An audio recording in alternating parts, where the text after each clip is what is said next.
এ যুগের চাণক্য আপনি আবার প্রমাণ করলেন। আমাদের রাজ্যের মুখ্যমন্ত্রী তৃণমূল নেত্রী একেবারে কাঁচা খেলাড়ি নন। তাকে চেকমেট দিতে গেলে তার চালেই তাকে কাবু করতে হবে, সেটা বুঝিয়ে দিলেন। তিনি আপনার খেলা বুঝে গেছেন, তাই এত অকথা, কুবাক্য, মিথ্যাচার করছেন। তিনি এটাও বুঝেছেন তৃণমূলের পতন সুনিশ্চিত করে দিয়েছেন আপনি।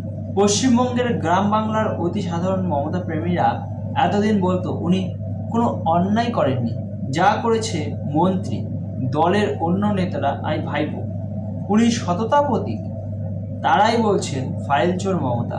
এ তো উন্নয়ন করেছেন, অপরাধ করেনি, তাহলে দৌড়ে ফাইল কেড়ে আনার কারণ কি?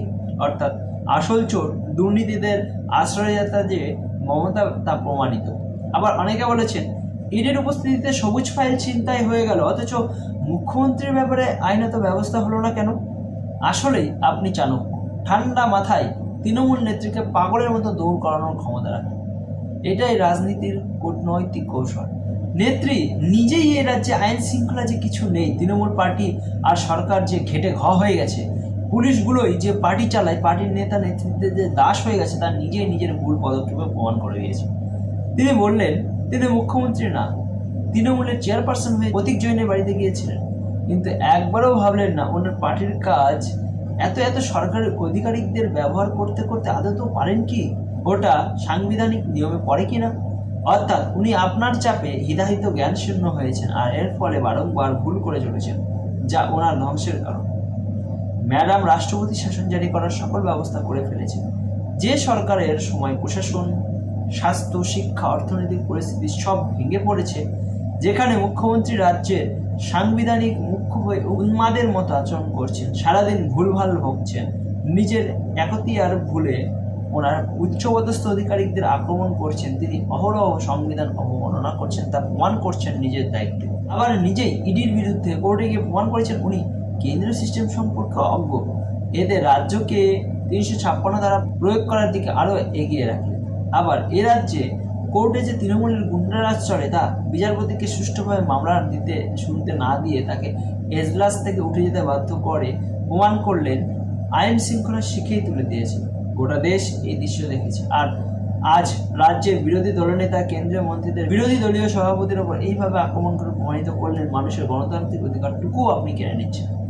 এইসব দেখে সাধারণ মানুষ বিরক্ত। তাই রাষ্ট্রপতির শাসন হবে কিনা জানি না, তবে মানুষ যে ওনাকে পরিত্যাগ করেছে, এবার বিতাড়িত করবে এটা নিশ্চিত। আর বাকি রইল নির্বাচনী প্রক্রিয়া, ওটাই থাকবে মোদি চাণক্যের শেষ চাল। যারা কাশ্মীরের মাটিতে জাতীয় পতাকা স্বমহিমায় উত্তোলন করতে পারেন, পাকিস্তানকে ঠান্ডা করতে পারেন, তাদের কাছে পশ্চিমবঙ্গের মাটিকে গেরুয়া করা কোনো ব্যাপারই না। যারা সেটিং বলে বাজার গরম করছেন, তারা পাশের বাড়ির তৃণমূল চাচা কাকার সাথে রাজনৈতিক সমঝোতা করে চা ফিশ ফ্রাই খেতে থাকুন। তবে বিশ্বাস রাখুন, আপনার প্রধানমন্ত্রী, আপনার স্বরাষ্ট্রমন্ত্রী আপনাকেও সুরক্ষা নিয়ে চিন্তিত।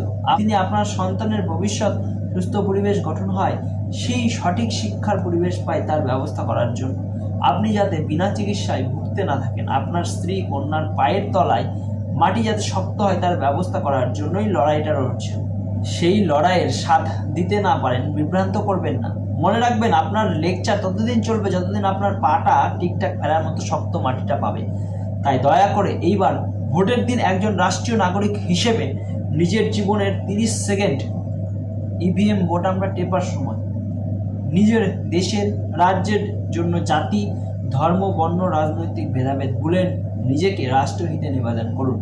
মমতা থাকলে আপনি আপনার পরবর্তী প্রজন্ম, আপনার অস্তিত্ব রক্ষা করতে পারবেন না। এ লড়াই আপনার, আমার, আপনার গণতান্ত্রিক মানুষ হিসেবে শেষ লড়াই।